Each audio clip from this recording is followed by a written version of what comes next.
UN. হঠাৎ একদিন আমি আর আমার বাচ্চা একসঙ্গে খেলা করছিলাম।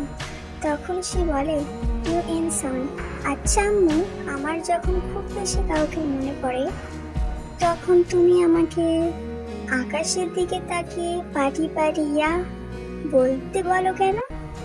ইউএন, কারণ আমার প্রিয় একজন মানুষ ইউএন আমাকে বলেছিল যদি কখনো তাকে খুব বেশি মনে পড়ে তাহলে আকাশের দিকে তাকিয়ে পাটি পাটি ইয়া বলতে।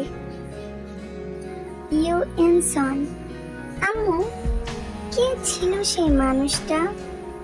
ইউএন সন, আর এখন সেই মানুষটা কোথায়? ইউএন, তিনি হয়তো আমাকে এখন ভুলেই গেছেন। ইউএন, কিন্তু আমি এখনো তাকে ভুলিনি, না কোনোদিন ভুলতে পারবো।